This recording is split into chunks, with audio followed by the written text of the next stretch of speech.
Hi everybody, it's Dave. I've gotten a few requests to make a new video regarding some of my shipbuilding techniques, and I'm working on a kit right now, and I'm out to make my own chain plates and lower deadeyes, and so I thought this would be a good time for me to make a little video and show you the way I did it. It's actually a lot easier than I thought, and hopefully I can share these techniques with you, and if you want to do it yourself, it'll make things a little easier.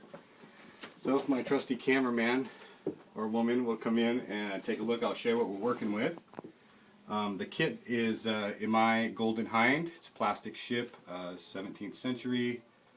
As you can see, I got the hull put together and it's on a display stand. And I'm leaving the decks out until I get the deadeyes and chain plates on, because I'm attaching them from the inside and I need to be able to fasten them from the inside of the hull. As you can see, I got a couple of the chain plates already installed using chain instead of the straight bars. Anyway, so the things we're going to be working with are as follows. I got some round wooden deadeyes from Model Expo, some chain, and some brass pins. The chain and the pins were both brass, but I darkened them using Blacken It, pretty cool product. You can also get that from Model Expo. And some annealed dark wire. You can see I've got a little deadeye here. This is my practice one that I first started making, and just so I can get the idea of how long the chain should be and how it goes together. So I kind of use this as my little demo part. I'll make one really quick and install it. Take the black wire, and you're going to want to cut a couple inches out, at least for this ship. It might be different for yours. And you're going to take a piece of chain. Now that it's all tangled up, but we only need a little bit. And a deadeye. And one of these brass pins. That's our stuff. So the first thing you do is you grab your wire, kind of fold it in half a little bit, whatever, so it'll wrap around your deadeye. Put it in there around the groove, like that. And I give it a good pinch, and then twist it a couple times. I like this annealed wire because it doesn't break, it'll bend pretty good without snapping. And you want to give it 2 or 3 twists around, so it's on there nice and snug. And this is also a good time to take a pin vise if you have it and make sure that the holes are cleared through. You don't want to have to deal with running your lanyards through a clogged hole later. So I don't know if we can get a good shot of that, how it's just kind of twisted and it's grabbed on there really good, and you want to straighten it out so your holes are on the right orientation. And then I'll take and cut it with about a 1/4 inch of tail, so you're going to end up wasting some of this, but I make the wire a little longer just so that it's easier to handle. Got rid of that, and now we've got about a 1/4 inch, and that's going to be our little hook for the bottom.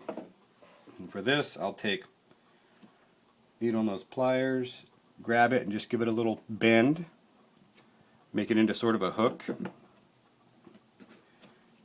Then you'll take your chain and push the end of that hook right through the one link of your chain, so it's just kind of grabbed on there like that. Ta-da!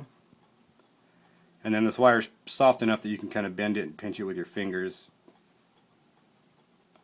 and kind of close that hook up, so basically you're just making an extra link out of it, and that's what we've got there. There's our chain on the bottom of the deadeye. Now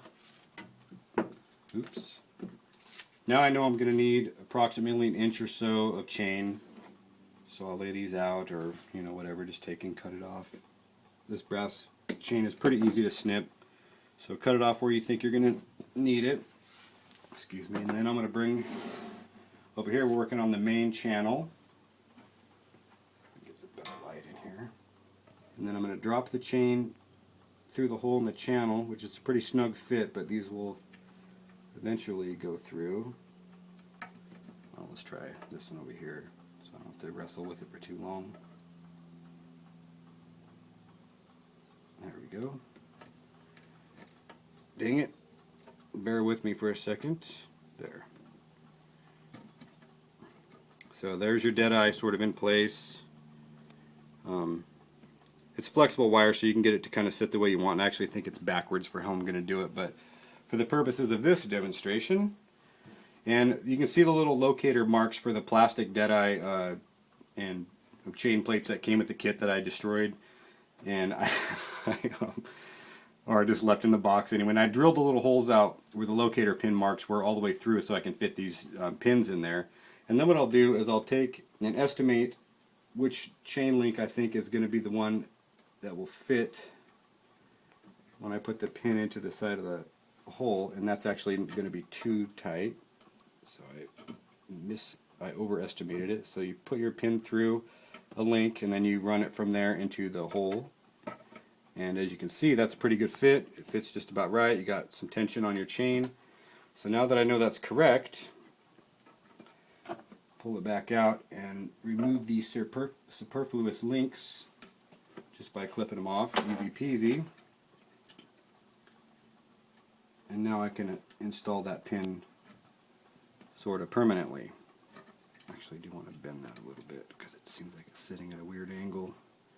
But I can fine tune that later. And anyway, once this is in there, you can see it, the pin, oops, just fell out of the hole.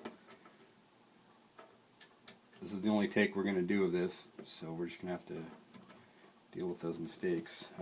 Anyway, if you can just get a closer look, you can see it's in there.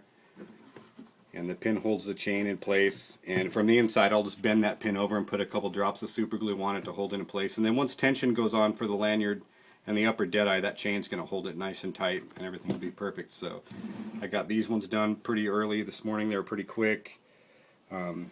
These will take, you saw how long it took with this video. It's pretty fast and pretty easy. Whip through them and then I'm ready to go. So anyway, there's another video. Hope that helps somebody out. If you guys want to make chain plates, now you know how to do it. Thanks a lot.